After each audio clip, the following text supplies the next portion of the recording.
Magandang umaga, Bagong Pilipinas. Narito ang Police News Express sa oras na ito. Dahil sa kanilang pagsisikap na mapabuti ang relasyon ng pulisya at komunidad, ginawaran ng parangal bilang Outstanding Police Community Affairs and Development Unit ang Rizal Police Provincial Office at Outstanding PICAD Senior Police Commission Officer naman ang kanilang Provincial Director na si Police Colonel Felipe Maragun. Alamin ang iba pang impormasyon mula sa ulat ni Patrolwoman Angelica Ricateng. Tatapos ng pagdiriwang ng ika-29 Police Community Relation Month, ito lamang ika-31 ng Hulyo taong kasalukuyan. Ginawaran ng butihing Regional Director ng Police Regional Office Calabarzon na si Police Brigadier General Paul Kenneth T. Lucas ang Rizal PPO bilang 2024 Outstanding Police Community Affairs and Development Unit sa buong Calabarzon.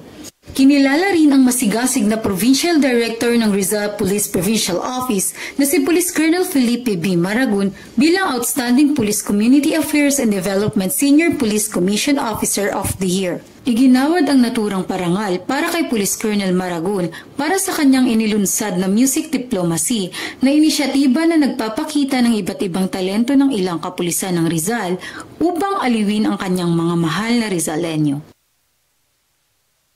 Dagdag pa dito ang kanyang programa na patrolya ng bayan na mayroong magandang epekto sa pagpigil ng krimen at kaligtasan ng bawat mamamayan ng Rizal. Ayon naman kay Police Brigadier General Lucas, ang mga makabagong inisyatibang ito ng Rizal Police Provincial Office ay nagtataguyod ng mga sama-samang pagsisikap kung saan aktibong nakikilahok ang mga residente sa pagpapatupad ng batas upang labanan ang kriminalidad.